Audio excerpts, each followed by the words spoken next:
Back guys, Harshad Gupta back here. हम लोगों ने लास्ट क्लास में जितने भी टाइप्स ऑफ केमिकल रिएक्शंस होते हैं सारे के बारे में पढ़ा। सबसे लास्ट इंपॉर्टेंट रिएक्शन है हमारा रेडॉक्स रिएक्शन। ये रेडॉक्स रिएक्शन क्या होता है, सबसे पहले हम लोग इसे समझेंगे। रेडॉक्स रिएक्शन तो एक्चुअली में क्या है कि ये रेडॉक्स का एक्चुअल मीनिंग है क्या, इसे रेडॉक्स रिएक्शन क्यों कहा गया, इसे पहले समझेंगे हम लोग। तो आप देख सकते हैं इसके इस वर्ड में, रेडॉक्स वर्ड एक्चुअली में दो वर्ड से बना है। RED, red for reduction, and second one OX for oxidation. और समझिए, आप देख सकते हैं रेडॉक्स टर्म में RED for reduction and OX for oxidation. तो इट मीन्स ये हुआ कि एक ऐसा reaction, a type of reaction we can say in which oxidation and reduction as well takes place, which involves reduction and oxidation in a single reaction, which comprises a redox reaction. So we can write a reaction which involves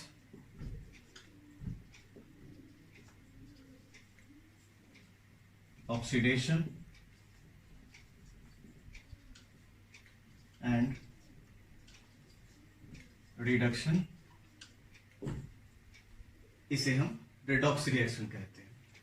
that's why इसमें oxidation and reduction दोनों चीज हो रहे हैं साथ में, तो हम इसे नॉर्मली रेडॉक्स न कह के ऑक्सीडेशन रिडक्शन रिएक्शन भी कह सकते हैं। Also called oxidation reduction reaction. Okay, have a look. बहुत सिंपल है, देख सकते हैं हम लोगों ने देखा एक रिएक्शन, रेडॉक्स रिएक्शन, जिसमें एक्चुअली में ऑक्सीडेशन एंड रिडक्शन दोनों चीज इन्वॉल्व हो रहे हैं। That's why it is called redox reaction, and we can also say it as oxidation reduction reaction. अब क्या है, have a look.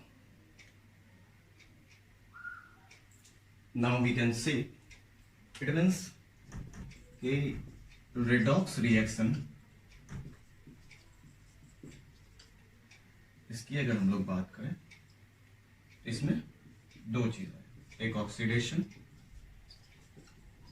And second is reduction.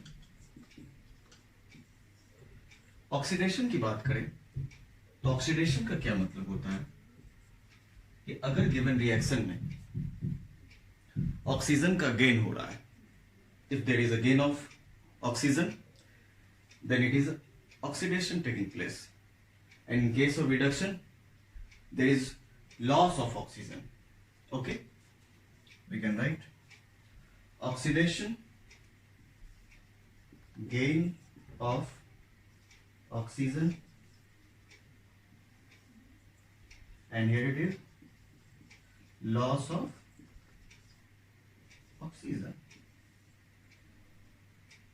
दूसरे टर्म में अगर हम बात करें, ये तो ऑक्सीजन के टर्म पे हो गया, दूसरे वर्ड के अकॉर्डिंग हम लोग कह सकते हैं अगर उस रिएक्शन में ऑक्सीजन का गेन हो रहा है, अदरवाइज ऑक्सीजन का गेन नहीं हो रहा है, तो हो सकता है उसमें लॉस ऑफ हाइड्रोजन हो रहा हो, loss of hydrogen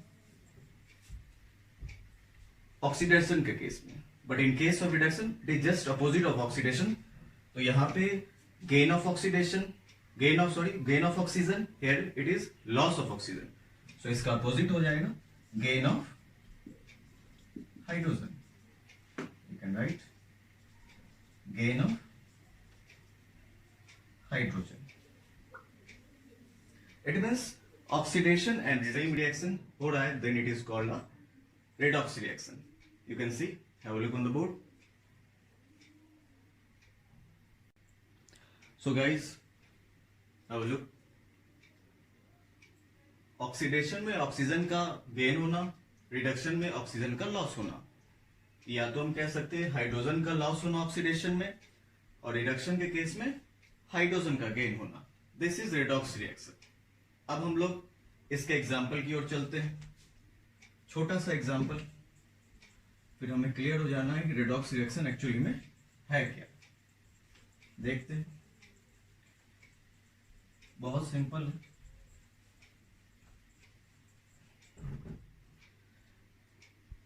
redox reaction बहुत ही इंपॉर्टेंट रिएक्शन है, सो प्लीज कंसंट्रेट, इसे बहुत ध्यान से समझने की कोशिश कीजिए।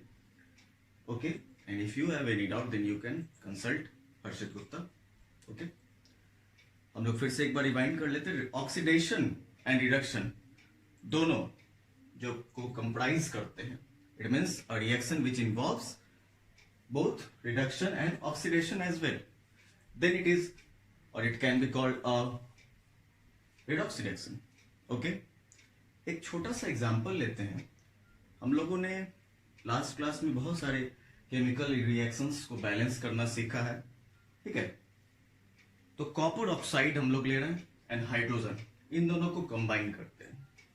कॉम्बिनेशन रिएक्शन में हम लोगों ने सीखा, सबसे first type of chemical reaction में हम लोगों ने देखा था, एक कंबाइन करता है मिनिमम 2 या 2 से ज्यादा रिएक्टेंट कंबाइन करके एक सिंगल प्रोडक्ट का फॉर्मेशन करता है, then it is a combination reaction. यहाँ पे भी कुछ केस ऐसा ही है, बट वहां सिंगल सब्सटेंस का फॉर्मेशन हो रहा है, यहाँ पे कुछ भी हो सकता है, because it is not a combination reaction. बस यहाँ पे देखना है रिडक्शन और ऑक्सीडेशन हो रहा है या नहीं। अगर हो रहा है तो then it is a redox reaction. Okay, have a look on some examples. हम लोग देख सकते हैं, कॉपर ऑक्साइड लिया गया and hydrogen, you have to do in your copy, copper oxide, copper oxide plus hydrogen. सारे लोग कॉपी में कीजिए और प्लीज हमें ये रिएक्शन करके बताइए क्या हो सकता है। ओके, बहुत सिंपल है, कॉपर ऑक्साइड और हाइड्रोजन, तो ये इसके साथ कंबाइन कर लेगा, इसमें प्रेजेंट ऑक्सीजन के साथ, और कॉपर रिमूव हो जाएगा। इट मीन्स क्या बन जाएगा, H2O। हाइड्रोजन जब ऑक्सीजन के साथ कंबाइन करता है तो वाटर का फॉर्मेशन हो जाएगा, plus copper separate, it means CuO for copper oxide plus hydrogen water formation H2O plus CuO। Have a look, is it balanced or not? Copper 1 1, hydrogen 2 2, oxygen 1 1. It means it is a balanced chemical reaction. हम लोग देख सकते हैं। अब हमें ये देखना है कि is it a redox reaction और not.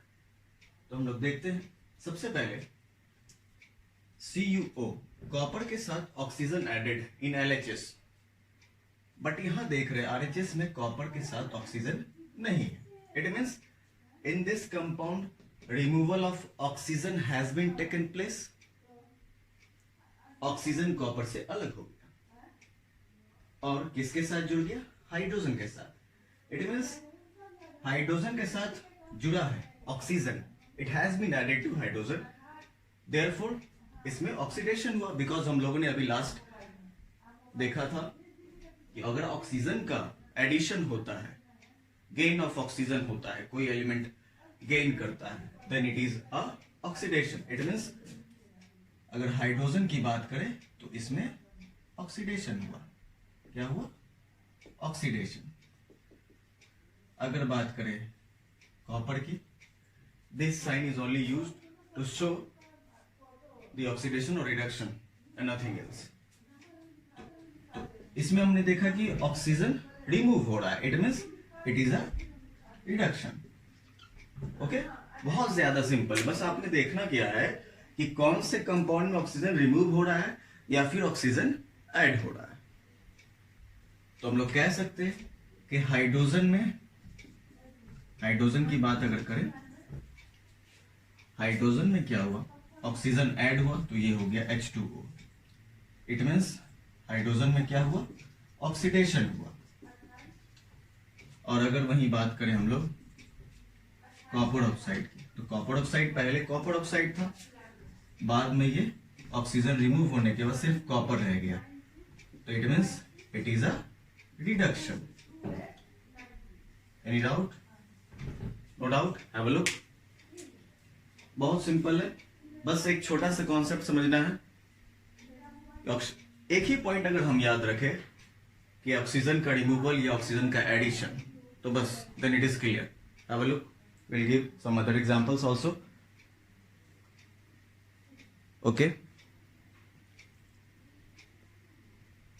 so guys, if you have any type of doubt, किसी भी प्रकार का प्रॉब्लम अगर है, कोई भी डाउट हो, then you have can consult Arshit Gupta. हम लोग दूसरा एग्जाम्पल देखते हैं, बहुत ज्यादा सिंपल है, बस छोटा सा कॉन्सेप्ट आपने देखना है, उसके बाद सारा रेडॉक्स रिएक्शन का क्वेश्चंस आपने बन जाना है और आप इजीली उसे बैलेंस एंड पता कर सकते हैं, बैलेंस करना या फिर उसमें कहाँ पे रिडक्शन या किस कंपाउंड में या किस एलिमेंट में किस फॉर्मूला में ऑक्सीडेशन या रिडक्शन हो रहा है। एक दूसरा एग्जांपल लेते हैं हम लोग, जिंक ऑक्साइड एंड कॉपर की बात करें अगर, देखते हैं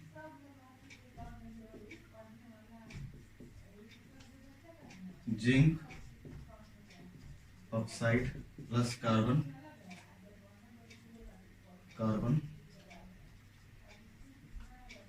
तो अब देखिए जिंक ऑक्साइड मतलब ZnO, तो ZnO ऑक्सीजन इसके साथ जुड़ जाएगा, तो ये कार्बन मोनोऑक्साइड बन जाना है, कार्बन मोनोऑक्साइड ओ ऑक्साइड। कार्बन सी हम लोगों ने लास्ट क्लास 9 में हम लोगों ने सीखा था, या उससे पहले भी क्लास में आपने फॉर्मूला हाउ टू कैलकुलेट और find the formula of any compound, है ना। तो यहाँ पे जिंक ऑक्साइड वैलेंसी वगैरह, अगर आपने वैलेंसी वगैरह में दिक्कत है तो we will discuss in another class. तो ये इसके साथ कंबाइन कर लिया और बन गया CO4 carbon monoxide and zinc separate हो जाएगा। तो हम देख सकते हैं सेम केस जैसे यहां था, इस कार्बन के साथ अभी ऑक्सीजन नहीं, but in RHS oxygen add हो गया। कहां से आया? इसमें से ऑक्सीजन रिमूव होके कार्बन के साथ ऐड हो गया। इट मींस यहां इसके साथ ऑक्सीडेशन हुआ, ये ऑक्सीडेशन हुआ है। और वही अगर हम लोग इसमें बात करें, जिंक में ऑक्सीजन का रिमूवल हुआ है, इट मींस रिडक्शन हो गया। बहुत सिंपल है। ओके, अब लोग ऑन बोर्ड, ऑक्सीजन ऐड हुआ, देयरफॉर ऑक्सीडेशन, ऑक्सीजन रिमूव हुआ, रिडक्शन। और भी एग्जांपल हम लोग लेते हैं, डिस्कस करते हैं। सारे एग्जांपल्स को आप सेपरेटली एकदम ध्यान से कंसंट्रेशन के according, with your concentration you have to give your 100% so that you can achieve anything. So guys, make your doubts clear with Harshit Gupta. हम लोग देख सकते हैं, एक दूसरा एग्जांपल ले रहे हैं हम लोग, यहां तक क्लियर है? बहुत ज्यादा सिंपल है, देखते हैं जिनको क्लियर नहीं हो पाया हो। नेक्स्ट एग्जांपल से छोटा सा बड़ा करते हैं हम लोग। अभी छोटा छोटा एग्जांपल हम लोगों ने लिया। मैग्नीशियम हम लोगों ने सुना Mg, इसमें एटॉमिक नंबर इज 12। जस्ट उससे मिलता जुलता एक दूसरा एलिमेंट जिसमें हम लोग कंफ्यूजन करते हैं, मैंगनीज की बात करें, Mn। ओके, तो मैंगनीज ऑक्साइड की बात करें, मैंगनीज ऑक्साइड को जब हाइड्रोक्लोरिक एसिड के साथ रिएक्ट किया गया, then what happens? We'll see.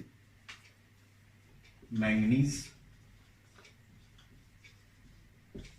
oxide plus hydrochloric acid. तो एक्चुअली में हुआ क्या, manganese oxide MnO2, hydrochloric acid HCl, तो MnCl2 अलग सेपरेट हो गया, और HCl का HO के साथ कंबाइन करके H2O वाटर का फॉर्मेशन कर दिया। And thereafter also chlorine gas का एवोल्यूशन भी होता है इस केस में। ओके, तो देख सकते हैं हम लोग manganese chloride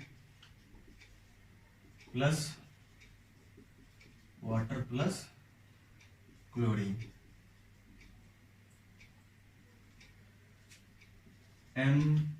MnO2 for manganese oxide,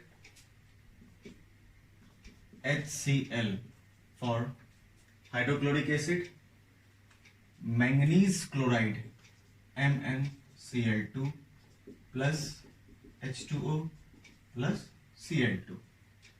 Have a look on the board please. ये क्वेश्चन बहुत ज्यादा इंपॉर्टेंट है, देख सकते हैं हम लोग। तो गाइज हम लोग देख रहे हैं क्या ये इक्वेशन बैलेंस है, अगर बैलेंस नहीं है देन विल बैलेंस इट। देखते हैं हम लोगों ने बैलेंस करना सीखा है, अगर बैलेंसिंग में किसी को प्रॉब्लम है देन हैव अ लुक। देखिए सबसे पहले इंपॉर्टेंट क्या बैलेंसिंग में, हम लोग वो कंपाउंड खोजते, वो स्पेसिस खोजते, वो हमें करना है सेपरेट जिसमें जिसका नंबर ऑफ आइटम सबसे ज्यादा। हम लोग देख रहे हैं क्या ये इक्वेशन बैलेंस है, अगर बैलेंस नहीं है देन विल बैलेंस इट। देखते हैं हम लोगों ने बैलेंस करना सीखा है, अगर बैलेंसिंग में किसी को प्रॉब्लम है देन हैव अ लुक। देखिए सबसे पहले इंपॉर्टेंट क्या बैलेंसिंग में, हम लोग वो कंपाउंड खोजते, वो स्पेसिस खोजते, वो हमें करना है सेपरेट जिसमें जिसका नंबर ऑफ आइटम सबसे ज्यादा है उस कंपाउंड में। यहाँ Mn1 है, ये ऑक्सीजन 2 है, chlorine 1, hydrogen 1, but in RHS आप देख सकते हैं क्लोरीन 2 to 4, तो इट मीन्स क्लोरीन सबसे ज्यादा है, तो हम लोग इसे सबसे पहले बैलेंस करेंगे। RHS में क्लोरीन 2 + 2 4 है, अब यहाँ पे क्लोरीन केवल 1 है, तो अगर हम यहाँ 4 लिखते तो देन LHS और RHS में दोनों में क्लोरीन बैलेंस हो गया, बट ये 4 लगाने से हाइड्रोजन 4 हो गया LHS में, and in RHS hydrogen only 2, so we have to write 2 here, so hydrogen can be balanced. Now have a look on oxygen. Oxygen in LHS is 2 and in also RHS it is 2, इस 2 के लिखने से oxygen भी balance होगी। Now it is a balanced chemical equation, before it was a skeleton chemical equation. हम लोग ने देखा कि अगर कोई अनबैलेंस्ड केमिकल इक्वेशन है तो उसे हम स्केलेटन इक्वेशन भी कहते हैं या स्केलेटन केमिकल रिएक्शन भी कहते हैं। ओके, अब देखते हैं हम लोग ऑक्सीडेशन या रिडक्शन हो रहा है या नहीं। अगर हम लोग मैंगनीज ऑक्साइड की बात करें MnO2, यहां देख रहे हैं मैंगनीज ऑक्साइड, इसमें से ऑक्सीजन रिमूव हो, ऑक्सीजन रिमूव हो गया, तो इसका क्या मतलब है, इसमें क्या हुआ, रिडक्शन हुआ। अगर ऑक्सीजन ऐड होता तो ऑक्सीडेशन होता, तो इट मीन्स यहां रिडक्शन हुआ। एंड दूसरे कंपाउंड की बात करें हाइड्रोक्लोरिक एसिड की HCl की, यहाँ ऑक्सीजन नहीं है बट हाइड्रोजन तो है। हम लोगों ने स्टार्टिंग में बात किया था कि तो हाइड्रोजन और ऑक्सीजन दोनों को लेकर कर रहे थे, ऑक्सीजन का गेन होना या हाइड्रोजन का लॉस होना, ऑक्सीडेशन। तो यहाँ पे हाइड्रोजन का लॉस हो रहा है, ये सेपरेट आउट हो गया इस फॉर्मूला में, देख सकते इसमें रिडक्शन हो रहा है। हम लोग इसे ध्यान समझते हैं फिर से। हम लोगों ने देखा कि Mn2 की बात करें, अगर MnO2 की बात करें तो ये पहले MnO2 था, बाद में MnCl2 हो गया। इट मीन्स ऑक्सीजन का इसमें क्या हुआ है, रिमूवल हुआ है, ऑक्सीजन का रिमूवल हुआ है। तो ऑक्सीजन का रिमूवल हुआ है तो इट मीन्स इसमें रिडक्शन हुआ है, इसीलिए हम लोगों ने इसे रिडक्शन कहा। दूसरे स्पेसिस की बात करेगा HCl की, तो HCl के केस में पहले H एडेड था बट बाद में ये Cl2 हो गई। इसका मतलब है इसमें क्या हुआ, हाइड्रोजन की बात करें, हाइड्रोजन का रिमूवल हुआ, हाइड्रोजन का रिमूवल हुआ, इसका मतलब इसमें ऑक्सीडेशन हुआ है। ओके, क्या बोलूं, बहुत सिंपल है। ऑक्सीडेशन एंड रिडक्शन एक्चुअली में हम लोग लियोगा ट्रिक की बात मैंने कुछ देर पहले की थी। लियोगा, LEOGER।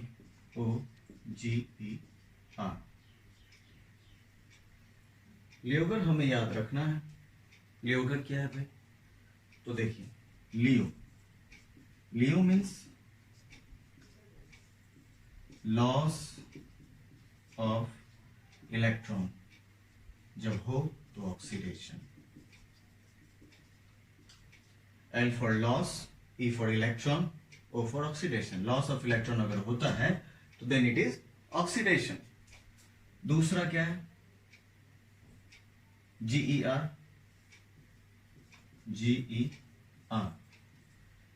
गेन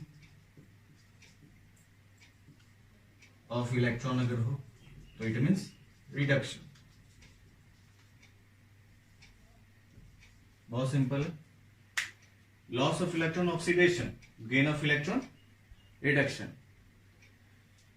सो गाइस, हम लोगों ने देखा जितने भी टाइप ऑफ केमिकल रिएक्शंस होते हैं, combination reaction, decomposition reaction, displacement reaction, then thereafter double displacement reaction and सबसे लास्ट में redox reaction. Okay,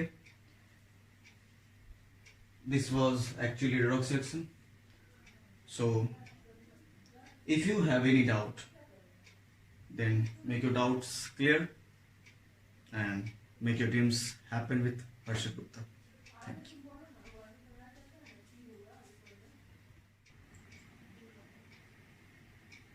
Hello guys, welcome back. Harshit Gupta here with a new topic. हम लोगों ने इस chapter में chemical reactions and chemical equations में बहुत सारी चीजें देखी। अब हम लोग देखेंगे केमिकल रिएक्शंस के कारण कुछ हमारे फिजिकल इन्वायरमेंट में कुछ ऑब्जर्वेशंस ऑब्जर्व किए गए, जिसके कारण कुछ चेंजेस देखने को मिला। उनमें से कुछ टर्म्स है, जैसे कि बात करें अगर कोरोजन और रेंसिडिटी, दोनों बहुत ही इंपॉर्टेंट टॉपिक है हमारे, एक्चुअली में हमारे एवरीडे लाइफ में ये देखने को मिलता है। तो सबसे पहला टर्म है कोरोजन। ये कोरोजन क्या है? What is corrosion? थोड़ा सा सोचिए। एक्चुअली में हमें इसके बारे में पता है पहले से। कोरोजन जब किसी मेटल को when it is left for a long duration, for a long interval of time in the open atmosphere, then the oxygen present in the atmosphere reacts with particular metal and forms different types of oxides, due to which the color of the particular element becomes different, अलग अलग change हो जाता है। मतलब कि जब किसी metal को जब रख दिया गया ओपन एटमॉस्फेयर में, देन उसके अराउंड एक दूसरा लेयर का फॉर्मेशन होता है, एक दूसरे लेयर का, और वो layer metal to metal vary करता है अलग अलग कलर्स में। Then it is said to be corroded and this process is known as corrosion. तो बहुत ही सिंपल है कि जब किसी मेटल को एक्सपोज किया गया इन दी ओपन एटमॉस्फेयर, एटमॉस्फेयर की बात कर रहे हैं, ठीक है, तो ओपन एटमॉस्फेयर में एक्सपोज करने के कारण इस मेटल के अराउंड एक लेयर का फॉर्मेशन होता है। फॉर्मेशन होगा किस चीज का? तो एक लेयर का। और वो लेयर एक्चुअली में होता क्या है? तो उस मेटल का मेटल ऑक्साइड हो सकता है या कुछ और भी हो सकता है। तो नॉर्मली मेटल ऑक्साइड होगा, नॉर्मली मेटल ऑक्साइड होगा उस पार्टिकुलर, जिसके कारण इस लेयर के कारण इसका कलर इसके कलर में कुछ चेंजेस ऑब्जर्व किए गए, जैसे then this metal is said to be corroded. तो हम कहेंगे अगर इसमें कलर में चेंजिंग हुआ तो देन चेंजिंग होने के कारण हम इस मेटल को चेंज होने के कारण इसे हम कहते हैं कि ये कॉरोड हो गया। और कॉरोड हुआ है तो जिस प्रोसेस से ये सब कुछ होता है, ओके, वही प्रोसेस है कॉरोजन। तो प्रोसेस क्या है? कॉरोजन। जैसे हम लोग एग्जांपल में बात करें, आयरन की बात करते हैं। आयरन को जब एक्सपोज कर दिया गया तो ऑक्सीजन के साथ ये कंबाइन कर लेता है, ठीक है। ऑक्सीजन के साथ कंबाइन करने के बाद आयरन ऑक्साइड का फॉर्मेशन हो जाता है।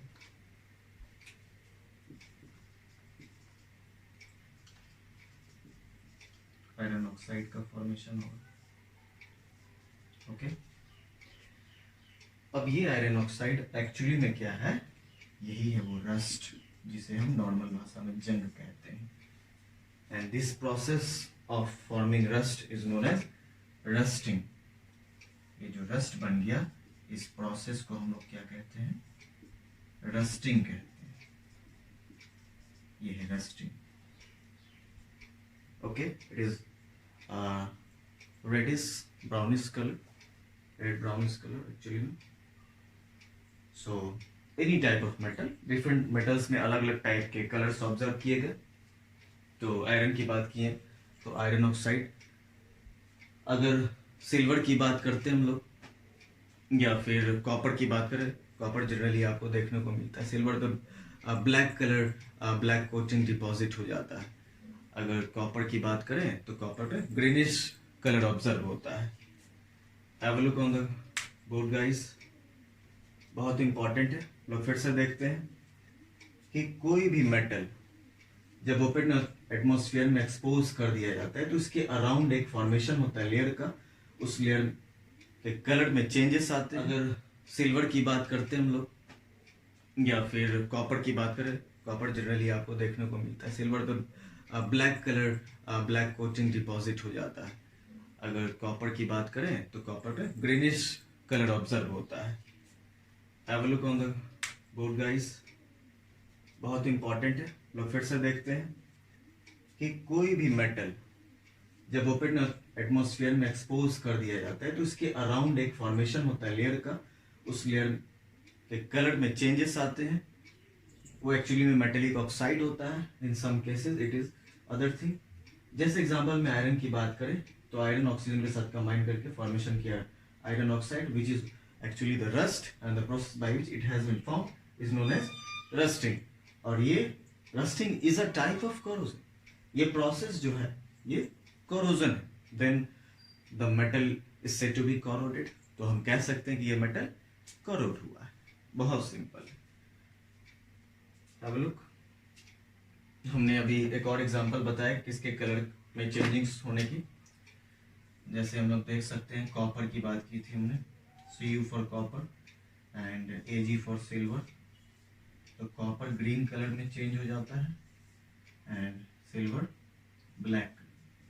एक कलर यहाँ पे इंपॉर्टेंट है, ओके।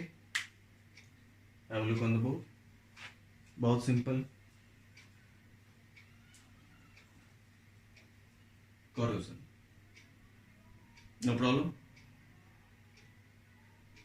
देखिए कोरोजन एक्चुअली में हमें आगे फिर एक चैप्टर हम लोग पढ़ेंगे, मेटल्स एंड नॉन मेटल्स, उसमें और ज्यादा डिटेल में हम लोग पढ़ेंगे। यहाँ पे बहुत छोटा सा पार्ट बताया गया इस चैप्टर के अकॉर्डिंग, बट एक्चुअली में बहुत पढ़ लिए हम लोग। वहां पे बस रिपीटेशन होगा, कुछ एग्जाम्पल्स और आएंगे एंड नथिंग एल्स। बट हम लोगों ने बेसिक चीज पढ़ लिया जो इंपॉर्टेंट है कोरोजन समझने के लिए, okay. Have a look on the board. So guys, हम लोगों ने कोरोजन के बारे में देखा। कोरोजन तो मेटलिक आइटम्स में हो रहा है। अगर हम लोग बात करें, जैसे बड़े बड़े ब्रिजेस की बात करें, ब्रिजेस हो, टॉल स्ट्रक्चर्स हो, कोई भी मेटेलिक आइटम्स, है ना, tall buildings made up of metals जो भी होंगे उनको डैमेज कर रहा है कौन? ये corrosion process. Okay, now we will discuss about rancidity. Have a look on the board. Rancidity actually में क्या है? कॉरोजन जैसे मेटल के केस में है तो रेंसिडिटी हमारे फूड पार्टिकल्स, फूड मटेरियल्स के अकॉर्डिंग. समझिए दोनों है एक ही चीज, बस अंतर क्या है कि मेटेलिक आइटम्स की बात कर रहे हैं तो कॉरोजन, बट फूड पार्टिकल्स की, फूड आइटम्स की बात करें तो रेंसिडिटी. तो रेंसिडिटी क्या है समझे? रेंसिडिटी बहुत सिंपल है कि जब किसी फूड पार्टिकल्स, अब यहां पे इंपॉर्टेंट क्या है कि कैसे फूड पार्टिकल्स, तो ऐसे फूड पार्टिकल्स, ऐसे food materials that contains fats और ऑयल्स, फैटी आइटम्स हो, ऑयली आइटम्स हो, ऐसे टाइप ऑफ फूड जो कंटेन करते हैं, उन्हें जब ओपन एटमॉस्फेयर में when they are left actually में in the open atmosphere, तो then they react with the oxygen present in the atmosphere and they get oxidized. हमने कुछ देर पहले redox reaction पढ़ा, ऑक्सीजन का एडिशन होना ऑक्सीडेशन कहलाता है. तो रेंसिडिटी क्या हुआ? इस प्रोसेस को कह रहे रैंसिड हो गया. The food has become now rancid and the process by which it has become rancid, it is a rancidity. Okay, तो किसी भी फूड की बात करें, अगर फूड मटेरियल्स की बात करें, फूड मटेरियल्स कहते हैं या फिर फूड पार्टिकल्स कहिए, ठीक है, तो ऐसा फूड दैट कंटेन्स दो चीज, फैट या फिर oil, oily item and fatty items, ठीक है. तो इस फूड को जब छोड़ दिया जाए, लेफ्ट कहां पे छोड़ा गया?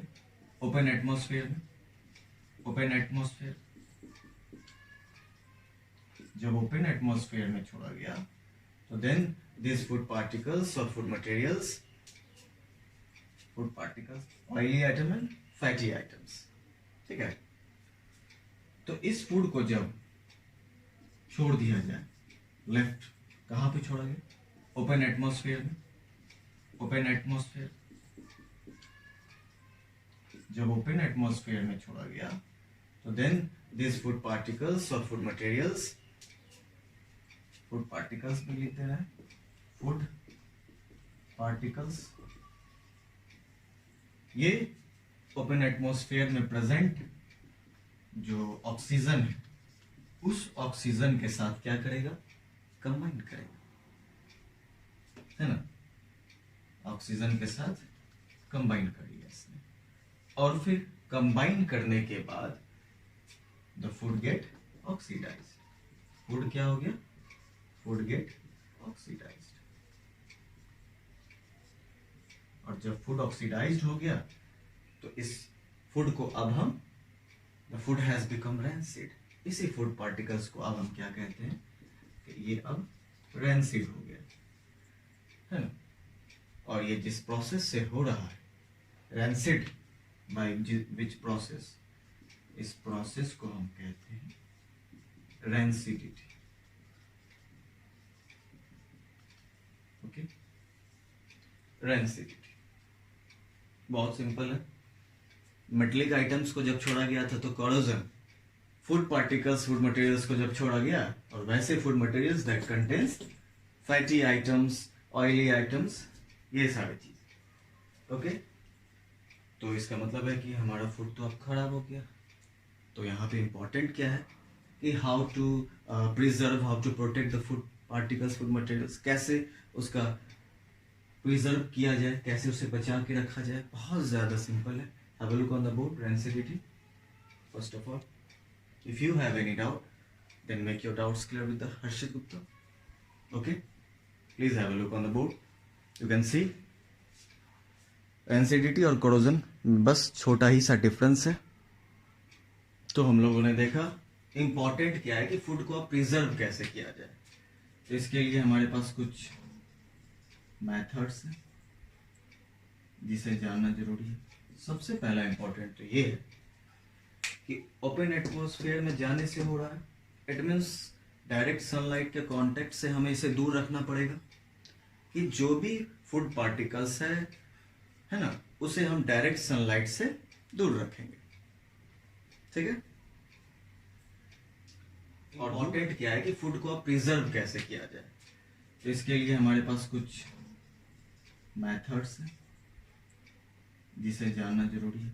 सबसे पहला इंपॉर्टेंट तो ये है कि ओपन एटमॉस्फेयर में जाने से हो रहा है, इट मीन्स डायरेक्ट सनलाइट के कांटेक्ट से हमें इसे दूर रखना पड़ेगा कि जो भी फूड पार्टिकल्स है ना, उसे हम डायरेक्ट सनलाइट से दूर रखेंगे। ठीक है। और दूर रखेंगे तो हमारा फूड रेंसिड होने से बचेगा। तो सबसे मोस्ट इंपॉर्टेंट क्या हो गया कि keep away from sun, direct sunlight, we can say direct sunlight. ये बहुत इंपॉर्टेंट चीज है। अब क्या है कि फूड जो भी हम प्रिजर्व कर रहे हैं उसे सनलाइट से हम लोग दूर रख रहे हैं, इसका मतलब उसे लो टेम्परेचर प्रोवाइड करना पड़ेगा। तो it means we can store that cooked food in a place, at a place where there is temperature low. Store at low temperature, we can write store at low temperature. Low temperature पे store कर सकते हैं हम लोग। और क्या हो सकता है, तो उस फूड पार्टिकल्स में कुछ एक्स्ट्रा एंटीऑक्सीडेंट्स जो ऑक्सीडेशन का के अगेंस्ट हो, उसे ऐड कर सकते हैं बाय एडिंग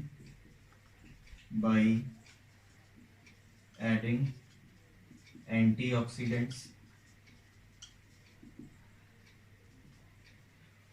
एंटीऑक्सीडेंट, एंटी मतलब जो ऑक्सीडेशन को नहीं होने देगा, ऐसा पार्टिकल्स जैसे पिकल्स को हम लोग सुरक्षित प्रिजर्व करने के लिए हम लोग क्या करते हैं, ऐड करते हैं विनेगर, है ना, सॉल्ट ऐड किया जाता है।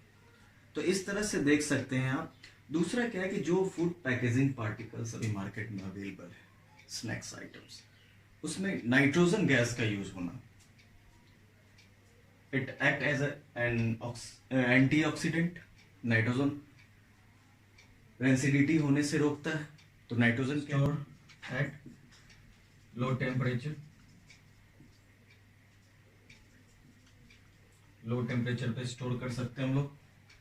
और क्या हो सकता है, तो उस फूड पार्टिकल्स में कुछ एक्स्ट्रा एंटीऑक्सीडेंट्स जो ऑक्सीडेशन का के अगेंस्ट हो, उसे ऐड कर सकते हैं by adding antioxidants. Antioxidant, anti मतलब जो ऑक्सीडेशन को नहीं होने देगा, ऐसा पार्टिकल्स जैसे पिकल्स को हम लोग सुरक्षित प्रिजर्व करने के लिए हम लोग क्या करते हैं, ऐड करते हैं विनेगर, है ना, सॉल्ट ऐड किया जाता है। तो इस तरह से देख सकते हैं आप। दूसरा क्या है कि जो फूड पैकेजिंग पार्टिकल्स अभी मार्केट में अवेलेबल है, स्नैक्स आइटम्स, उसमें नाइट्रोजन गैस का यूज होना, it act as an antioxidant. Nitrogen rancidity होने से रोकता है। तो nitrogen can it should be used, we can say it should be used in food packaging particles. Nitrogen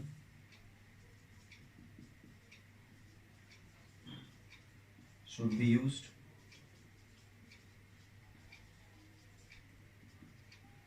in food packets or packages कह सकते हैं।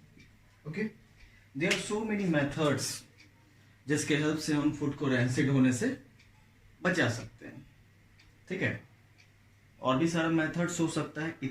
ये सारा मेथड समझ में आया। डायरेक्ट सनलाइट से दूर रखना है, टेम्परेचर उसे लो प्रोवाइड करना है, एंटीऑक्सीडेंट ऐड करके, नाइट्रोजन गैस का यूज करके हम लोग फूड पैकेजिंग पार्टिकल्स जो होते हैं वो।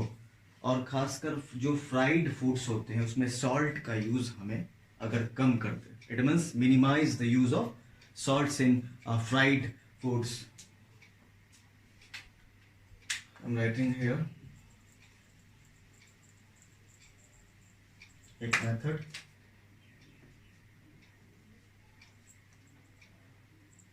इसे भी इसका ही दिया जाए, देख सकते. A minimise the use of salts in fried fruits. Okay, तो ये सारे फैक्टर्स हैं, मेथड्स के एक्चुअली में, जो हमें किसी भी फूड पार्टिकल्स को रेंसिड होने से, यानी रेंसिडिटी को रोकता है. Okay, rancidity and corrosion clear. And if you have any doubt, any type of problem, then make your doubts clear with Harshit Gupta. Thank you.